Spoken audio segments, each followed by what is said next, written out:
And now it's time for our newest segment, Old Yellers. Why should it be a win? He came in and bought the Arizona Coyotes. What's he done with them? Hang on a second. They're playing in an arena smaller than the Estevan barn. For Gary Bettman, why does he get away scot-free? This has been a disaster. What does Gary Bettman have to do with it? What does Gary Bettman have to do with it? He kept that franchise in that market for years when it shouldn't have been there. They're playing in a 5,000-seat arena. I think I'm right on that one, but I 100% disagree with you.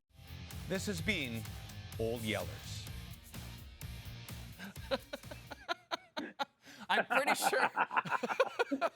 I'm pretty sure Craig and I are still friends after that exchange on yesterday's show, and I promise things will not get that heated with our hockey insider Chris Johnston, who is in Arizona for what is likely the final NHL game in the desert for a long time. It'll be Wednesday night against the Edmonton Oilers.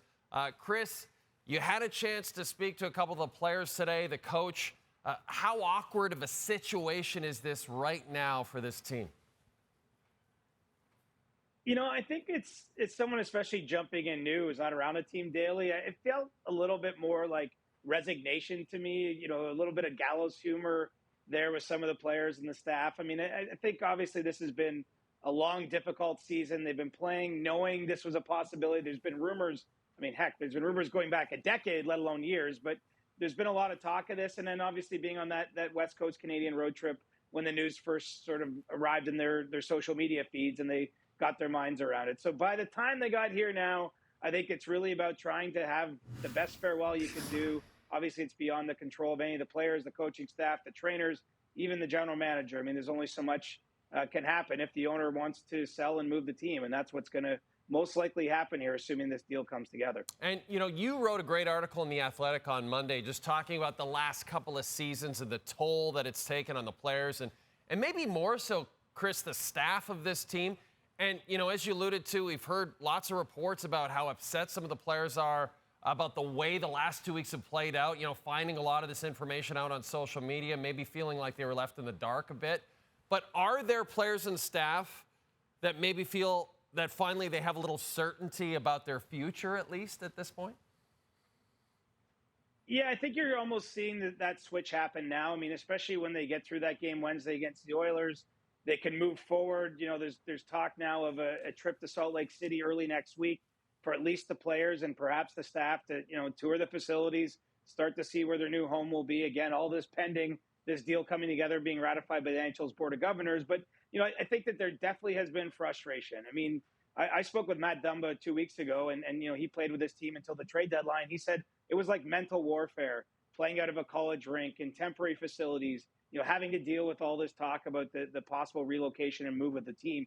Now that is kind of, we're crossing that breach and the last game will be played, I think it's a bit like ripping a Band-Aid off. And for a lot of the players, it's going to be about looking forward to the opportunity to maybe play under more stable ownership, to play in a different city. Perhaps for some of them, that will carry some good things. Obviously, there's a number of players on this team right now actually who aren't signed next season, so it's not entirely sure how many of them will end up ultimately moving when the deal goes through. But you know, I do think that you're maybe crossing that line where some of the frustration is like, okay, we can leave that behind and start fresh in Salt Lake.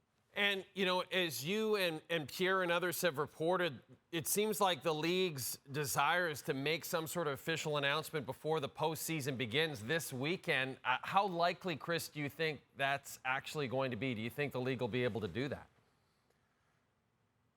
Yeah, according to my sources, it's very likely we're looking at a Thursday or Friday official announcement in terms of, you know, the Coyotes themselves being disbanded, the hockey operations department being sold to Salt Lake, and basically a move forward for the organization. And so, you know, I suppose no deal is ever done until it's done, but everyone, I can tell you, certainly being here on the ground, is acting as though that's an inevitability. I've spoken with people on all sides of this agreement, and it's really a three-pronged thing. You know, it's Alex Morello selling the Coyotes' rights to the NHL, the NHL flipping that to Ryan Smith and the Salt Lake City group. The two different ownership groups, or the prospective ownership group, aren't talking directly. But, you know, it's a complex deal. It's one that's been a little while in the making here the last few weeks, but I don't see anything that's likely to be a speed bump or a last-minute glitch. I really do believe it's going to be done before the playoffs, and they can start moving forward in Salt Lake.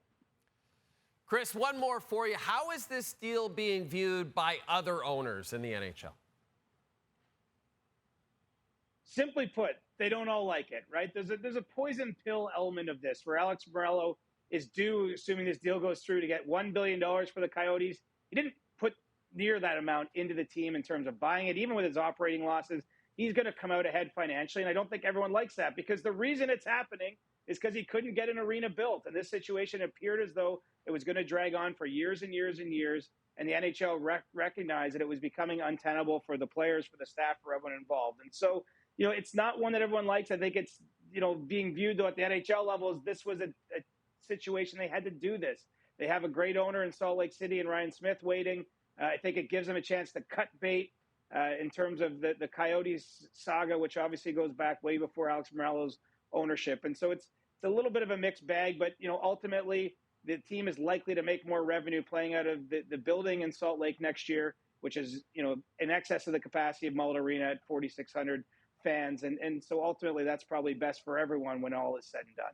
Well, you know what, Chris? You mentioned that tiny little arena, 4,600 fans. You're going to be one of the last people to ever see an NHL game in that arena, so I hope you enjoy it on Wednesday night, because hopefully we never have to see a team play in an arena that small ever again. Chris Johnston, thanks for this. Hear, hear. Love it.